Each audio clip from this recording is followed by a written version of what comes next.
You're streaming CBS News Bay Area. Thanks for joining us this Tuesday. I'm Ann Makovic. Here is a look at some of our news headlines this morning. A deadly wrong-way crash early this morning on eastbound 580. It was a head-on collision happening near the Richmond Toll Plaza at around 1:30 a.m. Shut down the freeway for several hours. The CHP has not given an update yet on how many people were involved. The National Guard mobilizing in Washington, D.C. to take control of the streets in our nation's capital. President Trump has placed Attorney General Pam Bondi in charge of the D.C. police force as part of his attempt to curb crime in the district. That is despite police data showing a sharp decline in D.C.'s violent crime over the past year. The president said he is also looking at other areas, including the Bay Area. New York has a problem.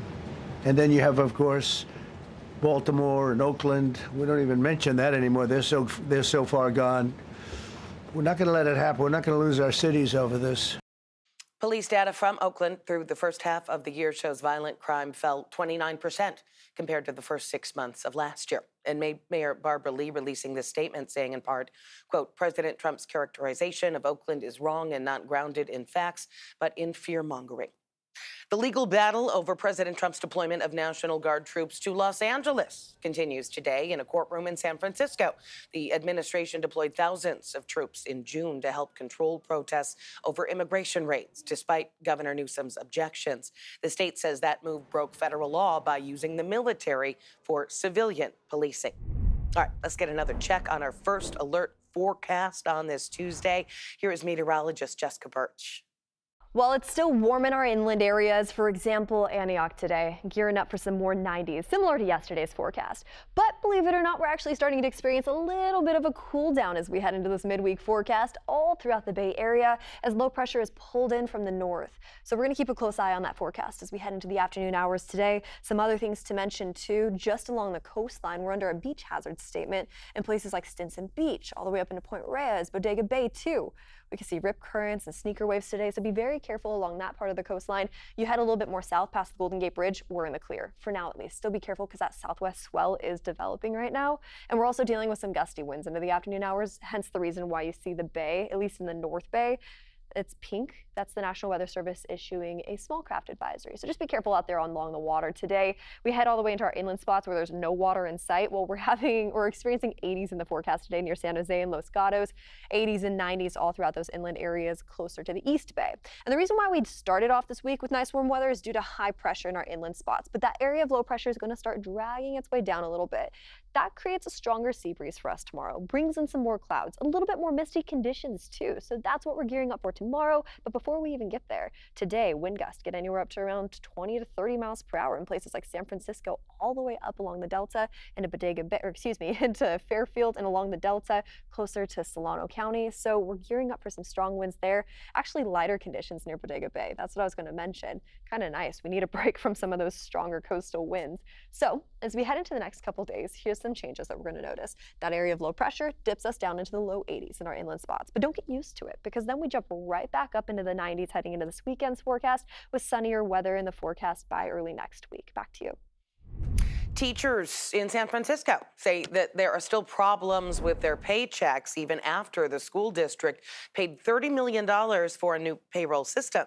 Thousands of teachers and staff members reported missing and delayed payments with that previous system a few years ago.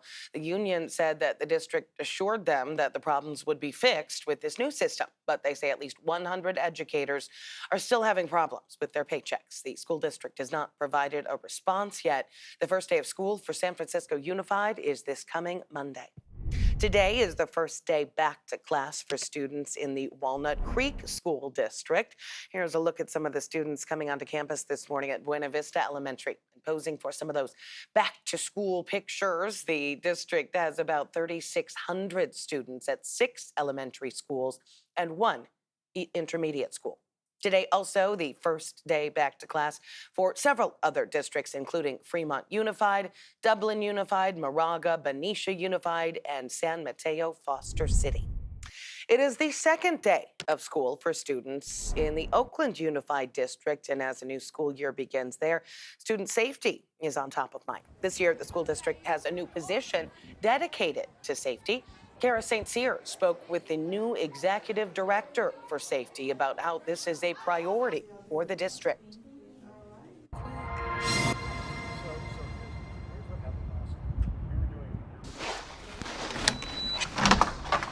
This week is a major milestone for Nelson Alegria. This is day 7. He's stepping in as the first executive director of safety for the Oakland Unified School District. The great thing about this role, and even though there are new things kind of across the district, is that safety has always been a really big priority. A veteran in school safety and emergency preparedness, Alegria will be tasked with managing security staff and assessing safety risks. But if you ask him, social justice is at the center of the job. There is a clear correlation between school prison pipeline and its effect on race. Alegria's role is an extension of the George Floyd resolution implemented back in 2020.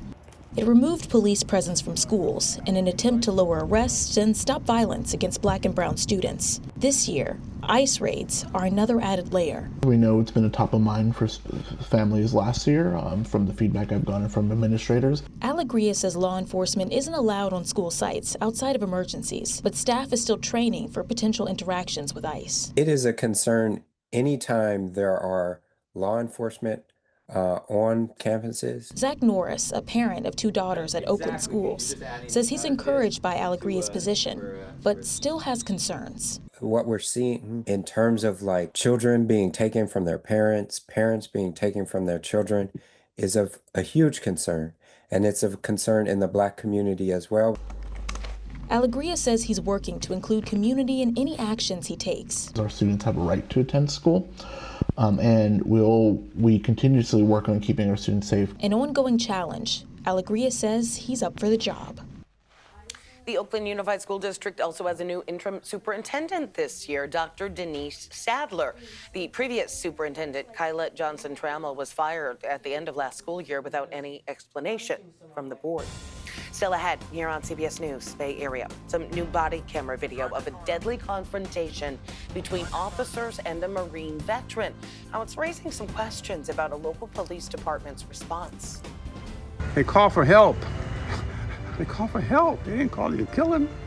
Plus, a real estate empire falling apart after its owner is charged with running a Ponzi scheme. Hear from local investors who've lost almost all of their savings. They said it's the most complex fraud case they've ever seen.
sunny conditions today, mid-80s in our inland spots, low 80s tomorrow, but we don't get used to it for too much longer because I'm not sure if you saw, but out in the Pacific, more high pressure is going to move its way in, and that warms us right back up into the 90s as we head into our Friday forecast. And then it averages out as we head into this weekend. So a little bit of a dip in those inland temperatures and then a nice warm up into this weekend. It's so funny though, because for our inland, well, for our bay communities, places like Oakland and San Francisco, it's pretty mild. I mean, we're talking about 70s all week long, cloudy skies in the morning, sunnier skies into the afternoon. We are learning more about the 4-year-old boy who was hit and killed by a car while standing on the sidewalk in Burlingame. The San Mateo County Coroner's Office has identified him as Aiden Fang. A 6-year-old girl was also hurt in that crash. There's a small memorial now outside the boarded-up restaurant where they were both hit. That crash happened on Donnelly Avenue in downtown Burlingame on Friday. Police say a 19-year-old driver was leaving a parking lot when her car was hit by an e-bike. So she accelerated onto the curb, hitting the children and crashing into the Poke Truffle Bar restaurant. Police say the driver stayed and is cooperating with investigators. They say neither drugs nor alcohol appear to be factors. The 6-year-old was taken to the hospital and is expected to survive. Police in Richmond are defending their response after officers shot and killed a former Marine. Police say he was threatening to kill members of his own family at a home on 1st Street and Barrett Avenue last Monday. Police have now released body cam video of that confrontation. They say it shows their officers had no choice but to shoot. But our Lauren Tom spoke with a prominent civil rights attorney who's questioning the department's response.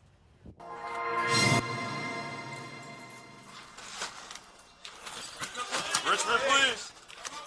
Richmond, please. Hey, stop!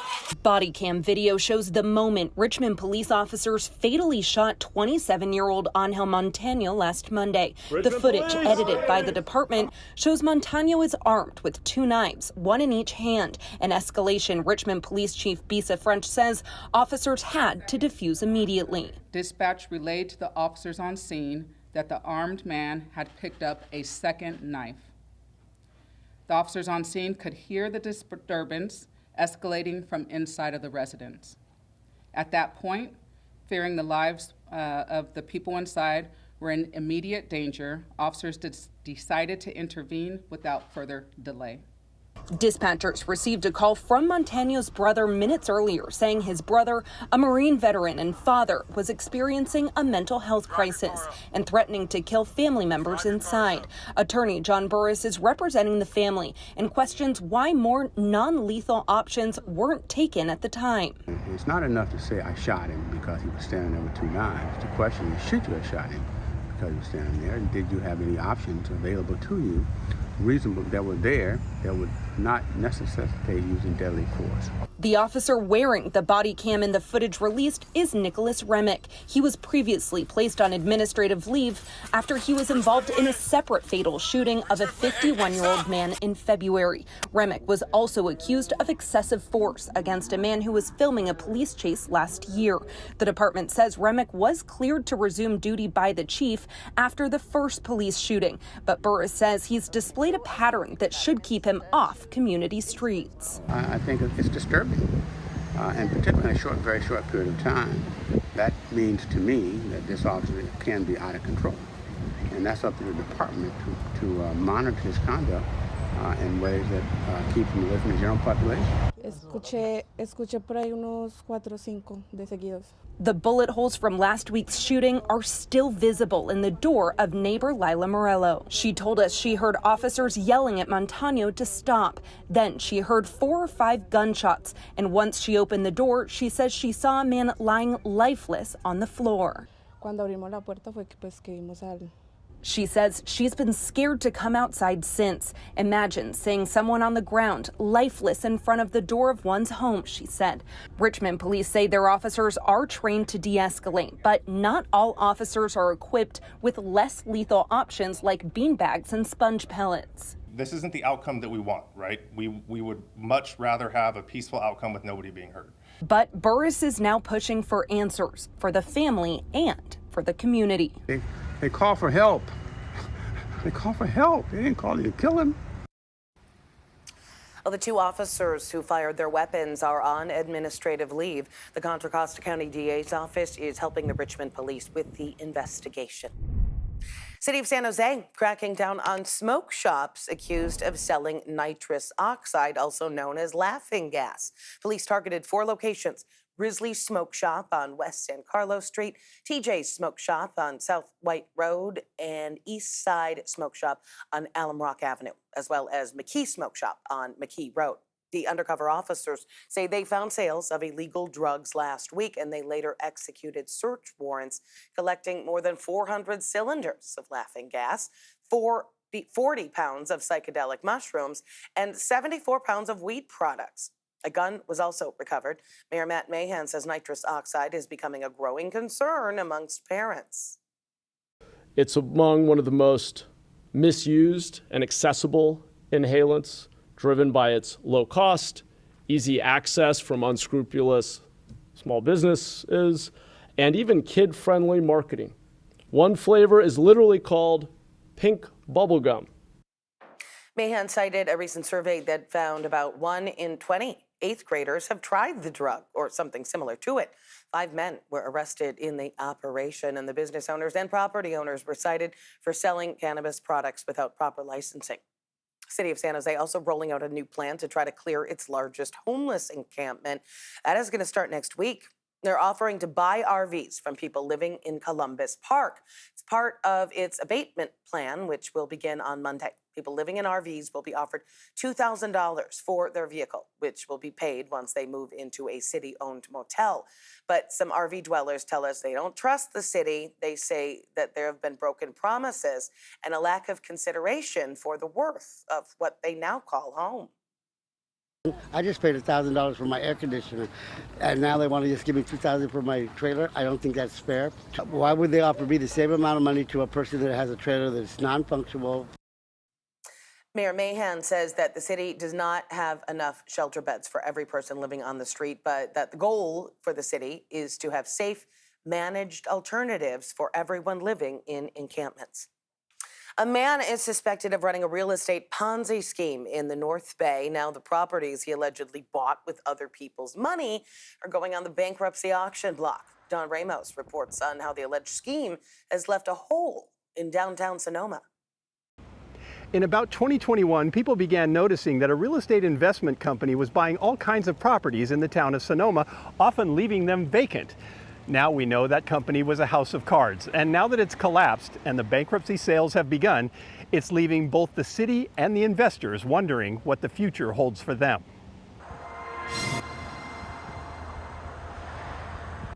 His name is Ken Matson. He and his business partner Tim Lefevre began buying up dozens and dozens of homes and commercial properties in and around the town of Sonoma.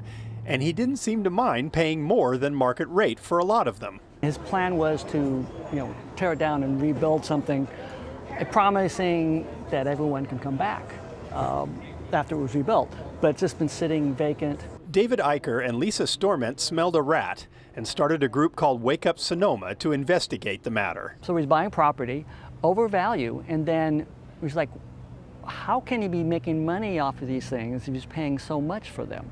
It turns out he wasn't. His investors, many who were elderly and recruited through churches, were sending Lefevre Matson money that they will never get back.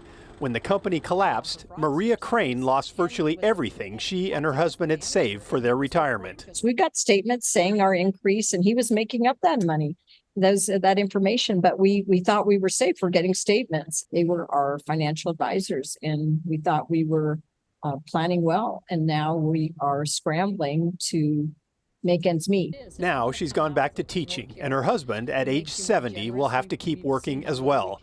The town has also paid a price. Many of the properties sit empty, their fates tied up in the courts. One familiar business, the cheese factory, has since reopened under a new buyer. It looks more like the beloved cheese factory that we used to know and love. But when it was owned by Matson, the once popular specialty deli was hit with a boycott from the community. I mean, if the right person takes ownership of some of these beloved historic buildings, they'll get a lot of community support. Mattson is facing criminal charges, and there is also a bitter irony in that for the investors. Because he too is a co-owner of some of the properties, he stands to get a portion of whatever is generated through the bankruptcy property sales. Whatever Ken uses for his own legal defense comes out of whatever pot is left that could go back to investors and creditors. So of course we're like, we don't want to pay for the defense of the man that has committed a crime against us and stolen our livelihood.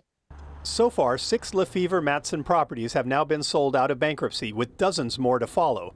And just as their initial purchases artificially raised the price of real estate in town, now their deflated sales price are likely to bring down the value of their neighbors' homes.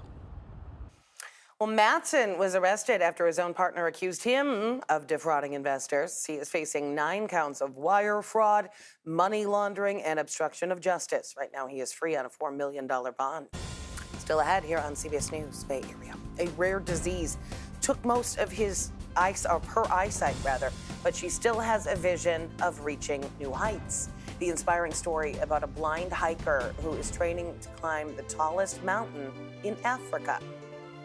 I'm not going to be able to see the view at the very top, but there's so much more that can be taken away from the journey. In the Bay Area, a new WNBA franchise is taking flight.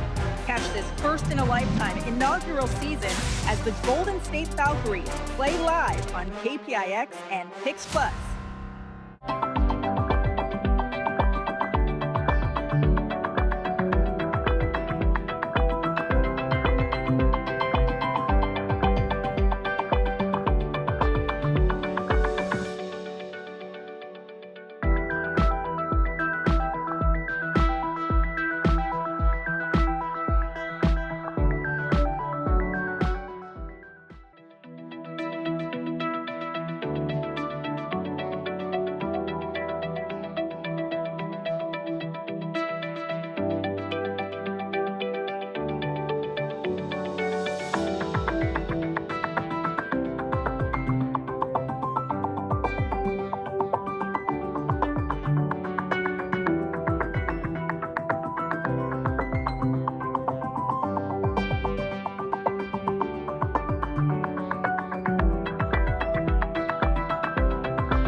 Now, high pressure has been the reason why we kicked off this week nice and warm. It was off into our inland areas, but now it's moving off just a little further away. Low pressure is dipping its way in.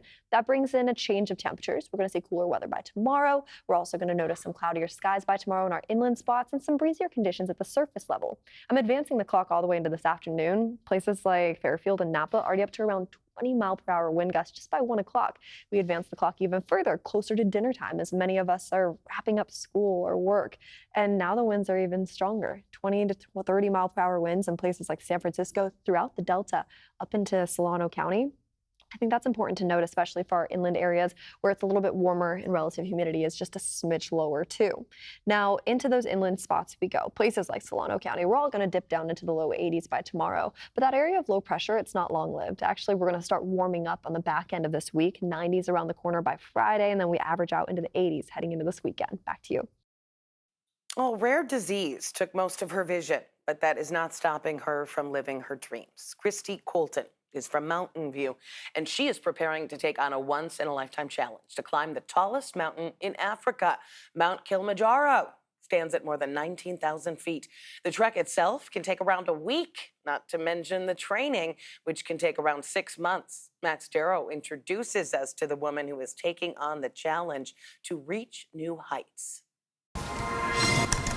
It is the highest mountain in Africa and the highest freestanding mountain above sea level in the world. 5 minutes of research into climbing Mount Kilimanjaro. The prominence of Kilimanjaro poses a serious risk of altitude sickness. Easily could be enough for someone to say no thanks. Don't like that. But the reward at the top will be worth it to Christy Colton, even though it may look a bit different. You know, a lot of people think that when you hike a mountain, you do it so that you can get the view at the summit. And obviously for someone like me, when we hike up Mount Kilimanjaro, I'm not going to be able to see the view at the very top. But there's so much more that can be taken away from the journey. Christy is blind because of a condition that she's lived with since she was 9 called Stargardt's. It's a form of macular degeneration that affects central vision. I can see it because it's within my peripheral vision. But then as it comes in towards the center, my finger essentially disappears. But that's not enough to stop Christy from reaching new heights. In the fall, she'll be part of a history-making expedition where 11 blind hikers with guides will summit Mount Kilimanjaro. I realized that I couldn't turn this opportunity down. It's so once in a lifetime. But in order to get there, she has to train a lot. From going on hikes, we're taking baby steps, to intense workouts designed to build strength and stamina. So I need to make sure I have a little bit of extra strength in my ankles to sort of counteract the fact that I don't always see exactly where my feet are landing. Each step of this process, I'm a little tired, but good. is fueled by her determination to not let her disability drive her away from experiencing life to the fullest. When I was in high school, I was really embarrassed to be seen as disabled. It was something that I would go out of my way to hide. Sharing this vulnerable side of me, I think, has made me so much closer with people. And that includes her friends Grace Eisenbach and Jungyeon Park, who will be guiding her every step of the way up Kilimanjaro. Christy is so much more than just how much she can see. I think she's funny and she's spunky and she's a dreamer, and she inspires everyone else around her to dream really big about themselves. What was once Christy's soft spot has become a source of strength. There is so much opportunity out there. And if anything, a lack of vision has only illuminated more beauty for her to appreciate in the adventure of life. I might not experience the world in the same way, but there are so many things that I still love to do and enjoy doing because vision is not the point. There's so many other things to love about the things that we do. A reminder that rings true from an ordinary day in Mountain View to the peak of Mount Kilimanjaro. Such a wonderful perspective she has. Mount Kilimanjaro is referred to as one of the 7 summits, representing the highest mountains on each of the 7 continents. Coming up in the next half hour here on CBS News Bay Area. It's totally scary. It's very scary. Neighbors say this is proof that the Great Highway closure has made things more dangerous, but is the transformation really to blame?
You're streaming CBS News Bay Area. Thanks for staying with us this Tuesday. I'm Ann Makovic. Here's another look at some of our news headlines. A deadly wrong-way crash early this morning on eastbound 580. That head-on collision happened near the Richmond Toll Plaza at around 1:30 a.m. It shut down the freeway for several hours. The National Guard mobilizing in Washington, D.C. to take control of the streets in our nation's capital. President Trump has placed Attorney General Pam Bondi in charge of the D.C. police force as part of his attempt to curb crime in the district. That is despite police data showing a sharp decline in D.C.'s violent crime over the past year. The president said he's looking at other areas, including the Bay Area. And the legal battle over President Trump's deployment of National Guard troops to Los Angeles continues today in a San Francisco courtroom. The administration deployed thousands of troops in June to help control protests over immigration raids, despite Governor Newsom's objections. The state says that move broke federal law by using the military for civilian policing. All right, we are progressing through another work week. Let's get another check on our first alert forecast this Tuesday with meteorologist Jessica Birch. Well, it's still warm in our inland areas. For example, Antioch today, gearing up for some more 90s, similar to yesterday's forecast. But believe it or not, we're actually starting to experience a little bit of a cool down as we head into this midweek forecast all throughout the Bay Area as low pressure is pulled in from the north. So we're going to keep a close eye on that forecast as we head into the afternoon hours today. Some other things to mention too, just along the coastline, we're under a beach hazard statement in places like Stinson Beach, all the way up into Point Reyes, Bodega Bay too. We can see rip currents and sneaker waves today, so be very careful along that part of the coastline. You head a little bit more south past the Golden Gate Bridge, we're in the clear, for now at least. Still be careful because that southwest swell is developing right now. And we're also dealing with some gusty winds into the afternoon hours, hence the reason why you see the bay, at least in the North Bay, it's pink. That's the National Weather Service issuing a small craft advisory. So just be careful out there along the water today. We head all the way into our inland spots where there's no water in sight. Well, we're experiencing 80s in the forecast today near San Jose and Los Gatos, 80s and 90s all throughout those inland areas closer to the East Bay. And the reason why we started off this week with nice warm weather is due to high pressure in our inland spots. But that area of low pressure is going to start dragging its way down a little bit. That creates a stronger sea breeze for us tomorrow, brings in some more clouds, a little bit more misty conditions too. So that's what we're gearing up for tomorrow. But before we even get there, today wind gusts get anywhere up to around 20 to 30 miles per hour in places like San Francisco, all the way up along the Delta into into Fairfield and along the Delta, closer to Solano County. So we're gearing up for some strong winds there. Actually lighter conditions near Bodega Bay. That's what I was going to mention. Kind of nice. We need a break from some of those stronger coastal winds. So as we head into the next couple days, here's some changes that we're going to notice. That area of low pressure dips us down into the low 80s in our inland spots, but don't get used to it because then we jump right back up into the 90s heading into this weekend's forecast with sunnier weather in the forecast by early next week. Back to you. Thanks, Jess. Today marks the return of casual carpool. The commuting program hit the brakes during the pandemic, but it is roaring back to life. It allows strangers to carpool across the Bay Bridge to save money and time. Veronica Macias is in Oakland, where organizers have carved out a small pickup spot for drivers to meet and head into the city. We're along Lakeshore Avenue in Oakland, right under the 580 overpass, where people are going old school and carpooling again. This program is called Casual Carpool. Drivers will pull up, get ready for passengers to jump in, and then take the highway over into San Francisco to get to work. Carpooling has been going on for a long time, but it stopped during the pandemic. So this group wants everyone to meet at this location between the hours of 5 to 10 a.m.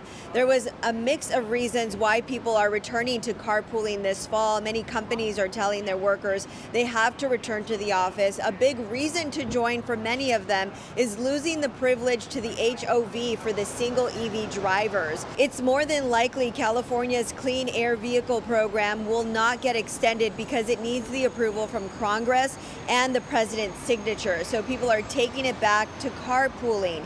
Here in Oakland, it's all about community. It's a really wonderful way to show that I have faith in my community, that I believe that we can be resilient together and that we can help each other make ends meet. So this morning you have drivers who are waiting for passengers who are trying to get to San Francisco, so they'll sit and wait for them to arrive, then take off together. This is the first location, but they're hoping to extend it to 20 by next fall. Veronica says that people who commuted to San Francisco will meet near Salesforce Tower to commute together back across the bridge. This is all volunteer work, so while the rides are free, they're hoping that people will contribute $1 or so for gas money. Well, it has been almost 5 months since the Upper Great Highway in San Francisco closed to cars, and a new park, Sunset Dunes, opened up in its place. But it has not been a smooth ride for everyone. The controversy continues. While some traffic is getting through a little easier, other spots in the outer Sunset are getting more congested. And now there are concerns over the safety of the new traffic flow after a rollover crash Sunday evening just north of where the Great Highway was cut off to all traffic. Our Amanda Harry was at the intersection of Lincoln Way and the Great Highway, where people told her what they've been seeing in the area.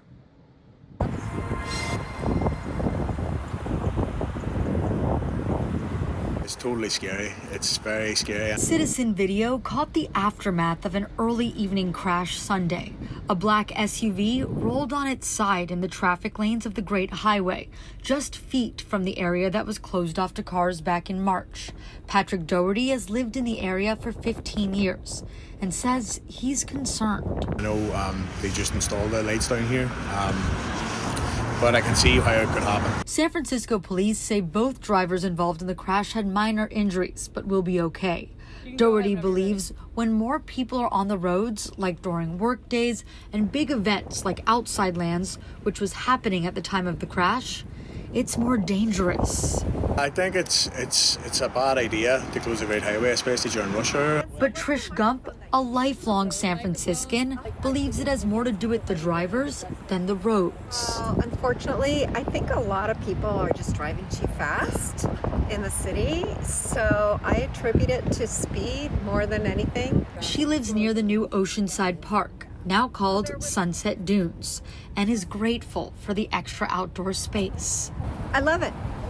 I use it just about every day. Lucas Lux, president of Friends of Sunset Dunes, an organization that advocates for the park, says that intersection has been a problem for a long time. This intersection has somewhat of a history of crashes well before the introduction of Sunset Dunes. In 2017, a SFPD vehicle rolled over into the exact same spot. In 21 or 22, there was another rollover crash on the Great Highway. Last month, the San Francisco Municipal Transportation Agency released its first data on the new traffic flow. It shows calming. About 30% fewer people are using the Great Highway between Fulton Street and Lincoln Way. What we know from the data is that drivers have switched to the next closest arterial, Sunset Boulevard. That is what the city modeled and expected, and what we all wanted to see was drivers switching to an arterial rather than going through neighborhood streets and impacting safety there. But Doherty says he sees a big impact on the side streets once people are forced to turn onto Lincoln after running into the park closure. And he can only think of one solution. I've thought about scenarios and how to make it better, but I think the best way is just to open the Great Highway again. So Prop K opening up the highway was approved by 55% of voters citywide in November. One of the biggest supporters of closing the Upper Great Highway to cars was District 4 Supervisor Joel Ingardio, and he's faced some serious backlash since that closure. San Francisco election officials certified a recall petition against him back in May. People in District 4 collected signatures after they say they were betrayed by Ingardio. One woman who led the efforts to gather recall signatures said she didn't feel as if he was listening to his constituents. Ingardio said on X that he is confident Sunset voters will reject the recall. The special election is set for September 16th. Up next here on CBS News Bay Area, that mysterious violet egg at Thrive City has finally hatched. We'll introduce you to the chick that was inside. In the Bay Area, a new WNBA franchise is taking flight. Catch this first-in-a-lifetime inaugural season as the Golden State Valkyries play live on KPIX and Pix Plus.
We have sunny conditions today, mid-80s in our inland spots, low 80s tomorrow, but we don't get used to it for too much longer because I'm not sure if you saw, but out in the Pacific, more high pressure is going to move its way in, and that warms us right back up into the 90s as we head into our Friday forecast. And then it averages out as we head into this weekend. So a little bit of a dip in those inland temperatures and then a nice warm up into this weekend. It's so funny though, because for our inland, well, for our bay communities, places like Oakland and San Francisco, it's pretty mild. I mean, we're talking about 70s all week long, cloudy skies in the morning, sunnier skies into the afternoon. Oh, the Golden State Valkyries finally have their first mascot in franchise history, and she's pretty cool. The big reveal came at halftime last night as the Valkyries hosted the Connecticut Sun at Chase Center. The Valkyries took that one, by the way, 74-57. Bahala, she's here! My best friend. Woo! Got her own money. Oh my goodness! There she is. That is the moment fans got to meet the Valkyries' new mascot, a raven named Violet. She came out onto the court at Chase Center, did a cartwheel you saw there in front of the crowd. Fans told our Kelsey Thorud, Violet is bringing Bay Area vibes. She's so cute. Oh my, and she hit that like the sneeze. I was like, okay. Yes, I was like, that is our mascot. I know, perfect. What's your favorite part of her? I know she's brand new, but anything that stands out the most that you like? She's a Bay Area dancer. That's what she is. Really? Yeah. She gives off Bay Area aura. Yeah. That's how you get people hyped up and wanting. Do you have dance moves like Violet does? She was breaking them out. Like. Dun, dun, Oh dun, yeah, dun, you dun, got dun, it. dun, dun, dun, dun. Yeah. I wasn't sure what to expect. I thought feathers, but I was actually pretty impressed. Like, she's got swag. I'm looking forward to seeing her from here on out. How do you feel about Violet the Raven, the new mascot? I love her. I love her like clothes. It's like I love like her glasses. It's so cute. How did you feel about her dance moves that she pulled out there? It was super cool. Like everyone was going woo! And I do have to say, my personal favorite part of Violet has to be the fact that she wears glasses. As someone that has worn glasses and contacts my entire life, it is really cool to see a basketball mascot with glasses, and she's got some swag wearing those things. So I'm excited to see her many more games to come. I am with Kelsey there. Well, the Golden State Valkyries head to the nation's capital to face the Washington Mystics tomorrow. You can catch that game on KPIX and streaming on Paramount Plus. Our coverage starts at 4 p.m. Now to the 49ers. Today is the last day of open practice in Santa Clara. Their next preseason game is this weekend on the road against the Raiders. The injuries have been piling up for the Niners, so the team has brought back a former running back. Here's Vern Glenn with that story. This is the Audi Red and Gold Report. 49er receiver Jordan Watkins, who is competing for a starting job, will be out a month with a high ankle sprain. The Red and Gold are also getting thin at running back, so it was time to bring back an old friend. We got a little saying, NITT, you know what I mean? Now is the time, you know what I mean?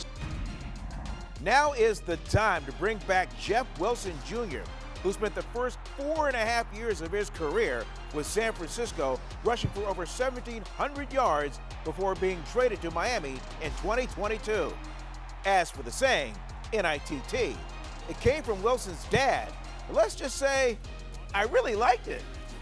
NITT.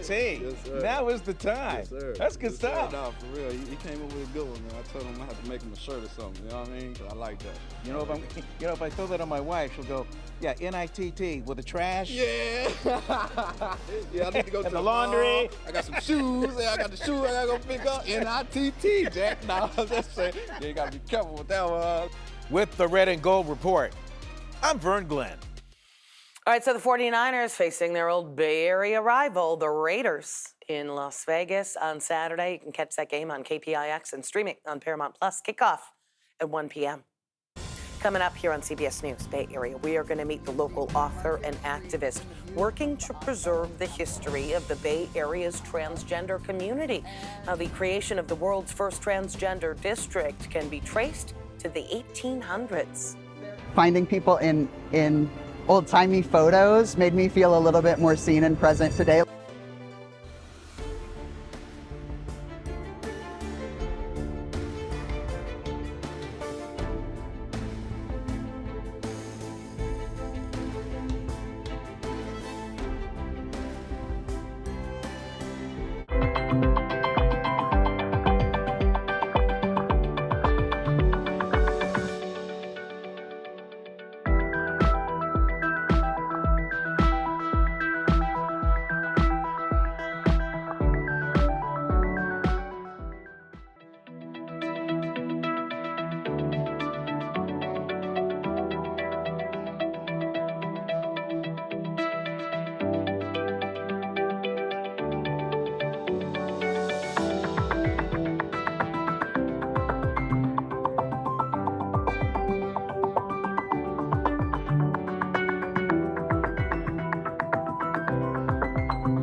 Now, high pressure has been the reason why we kicked off this week nice and warm. It was off into our inland areas, but now it's moving off just a little further away. Low pressure is dipping its way in.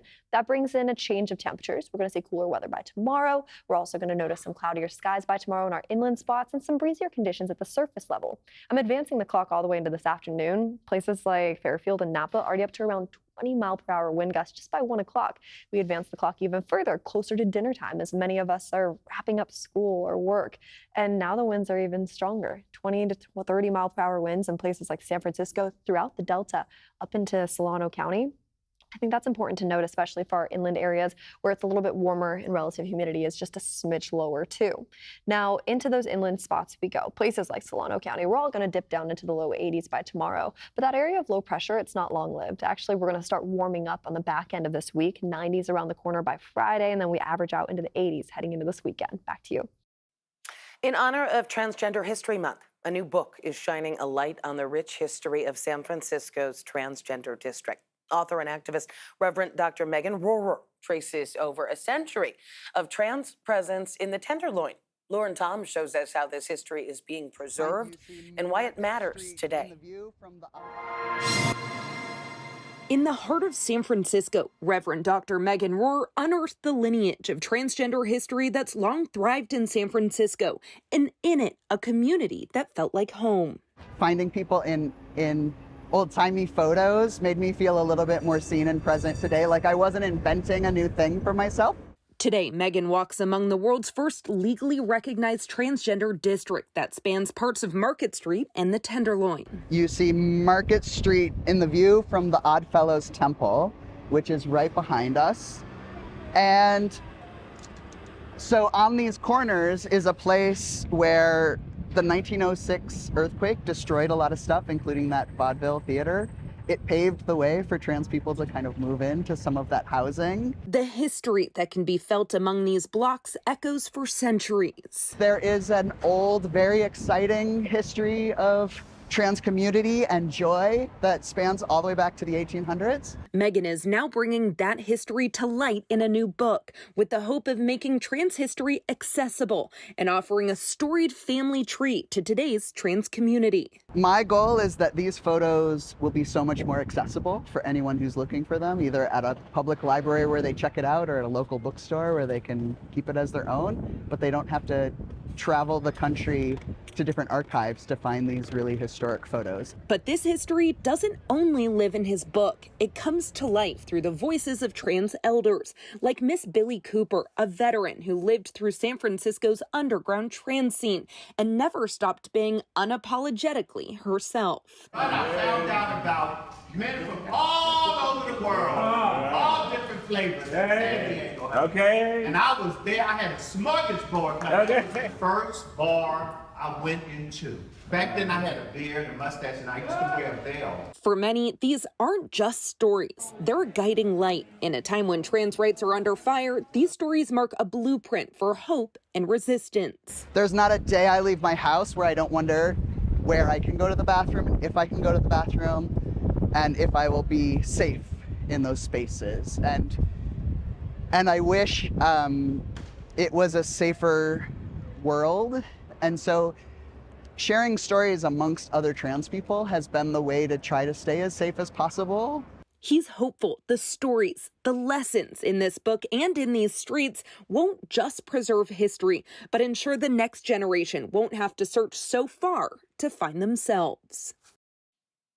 Well, the book is available for pre-order and celebrates the lives, struggles, and resilience of the trans community, past and present. Thanks for streaming CBS News Bay Area. I'm Ann Makovic. We're going to be right back with your first alert forecast and another look at your top stories.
You're streaming CBS News Bay Area. Thanks for joining us this Tuesday. I'm Ann Makovic. Here is a look at some of our news headlines this morning. A deadly wrong-way crash early this morning on eastbound 580. It was a head-on collision happening near the Richmond Toll Plaza at around 1:30 a.m. Shut down the freeway for several hours. The CHP has not given an update yet on how many people were involved. The National Guard mobilizing in Washington, D.C. to take control of the streets in our nation's capital. President Trump has placed Attorney General Pam Bondi in charge of the D.C. police force as part of his attempt to curb crime in the district. That is despite police data showing a sharp decline